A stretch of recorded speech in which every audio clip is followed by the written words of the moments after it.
ओम चतुःसप्ततितमोऽध्याय। ब्राह्मण और क्षत्रिय के मेल से लाभ का प्रतिपादन करने वाला मुचुकुंद का उपाख्यान।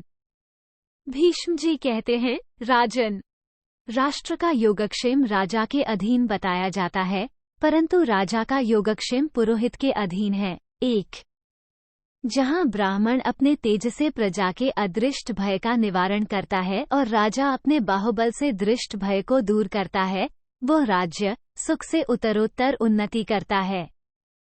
इस विषय में विज्ञ पुरुष मुचुकुंद और राजा कुबेर के संवादरूप एक प्राचीन इतिहास का उदाहरण दिया करते हैं। 3।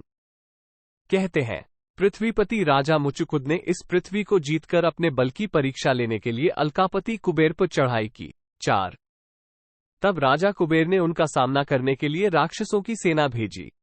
उन राक्षसों ने मुचुकुंद की सेनाओं को कुचलना आरंभ किया। 5। इस प्रकार अपनी सेना को मारी जाती देखकर शत्रुघ्न राजा मुचुकुंद ने अपने विद्वान पुरोहित वशिष्ठ जी को इसके लिए उलाहना दिया। 6। तब धर्मात्माओं में श्रेष्ठ महर्षि वशिष्ठ जी ने घोर तपस्या करके उन राक्षसों का विनाश कर डाला और राजा के लिए विजय पाने का मार्ग प्राप्त कर लिया। 7। इसके बाद राजा कुबेर ने अपनी सेना को मरते देखकर राजा मुचुकुंद को दर्शन दिया और इस प्रकार कहा। 8। कुबेर बोले, राजन, पहले भी तुम्हारे समान बलवान राजा हो चुके हैं और उन्हें भी पुरोहितों की सहायता प्राप्त थी, परंतु मेरे साथ यहाँ तुम जैसा बर्ताव कर रहे हो वैसा किसी ने नहीं किया था। 9। वे भूपाल भी अस्त्र विद्या के ज्ञाता तथा बलवान थे और मुझे सुख एवं दुख देने में समर्थ ईश्वर मानकर मेरे पास आते और मेरी उपासना करते थे। 10। महाराज, यदि तुम्हारी भुजाओं में कुछ बल है तो उसे दिखाओ। ब्राह्मण के बल पर इतना घमंड क्यों कर रहे हो? 11। ये सुनकर मुचुकुंद कुपित हो उठे और धनाध्यक्ष कुबेर से यह न्याययुक्त, रोषरहित तथा संभ्रमशून्य वचन बोले। 12। राजराज, ब्राह्मण और क्षत्रिय दोनों की उत्पत्ति का स्थान एक ही है।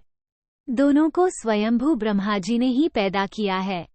यदि उनका बल और प्रयत्न अलग अलग हो जाए तो वे संसार की रक्षा नहीं कर सकते। 13।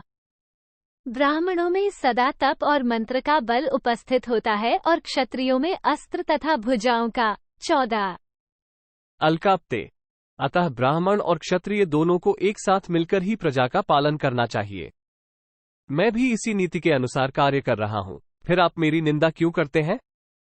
15। तब कुबेर ने पुरोहित सहित राजा मुचुकुंद से कहा, पृथ्वीपते, मैं ईश्वर की आज्ञा के बिना न तो किसी को राज्य देता हूं और न की अनुमति के बिना दूसरे का राज्य छीनता ही हूं। इस बात को तुम अच्छी तरह समझ लो। यद्यपि ऐसी ही बात है तो भी आज मैं तुम्हें इस सारी पृथ्वी का राज्य दे रहा हूं। तुम मेरी दी हुई इस संपूर्ण पृथ्वी का शासन करो। उनके ऐसा कहने पर राजा मुचुकुंद ने इस प्रकार उत्तर दिया। 16, 17। मुचुकुंद बोले, राजाधिराज, मैं आपके दिए हुए राज्य को नहीं भोगना चाहता। मेरी तो यही इच्छा है कि मैं अपने बाहुबल से उपार्जित राज्य का उपभोग करूं। 18। भीष्म जी कहते हैं, युधिष्ठिर, राजा मुचुकुंद को बिना किसी घबराहट के इस प्रकार क्षत्रिय धर्म में स्थित हुआ देख कुबेर को बड़ा विस्मय हुआ। 19।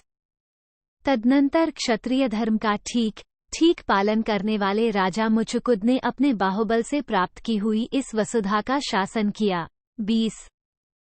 इस प्रकार जो धर्मज्ञ राजा पहले ब्राह्मण का आश्रय लेकर उसकी सहायता से राज्य कार्य में प्रवृत्त होता है, वो बिना जीती हुई पृथ्वी को भी जीतकर महान यश का भागी होता है। 21। ब्राह्मण को प्रतिदिन स्नान करके जल संबंधी कृत्य, संध्या, वंदन, तर्पण आदि कर्म करने चाहिए और क्षत्रिय को सदा शस्त्र विद्या का अभ्यास बढ़ाना चाहिए। इस भूतल पर जो कोई भी वस्तु है वो सब इन्हीं दोनों के अधीन है। इति श्रीमहाभारते शान्तिपर्वणि राजधर्मानुशासन पर्वणि मुचुकुंदोपाख्याने चतुःसप्ततितमोऽध्याय। 74।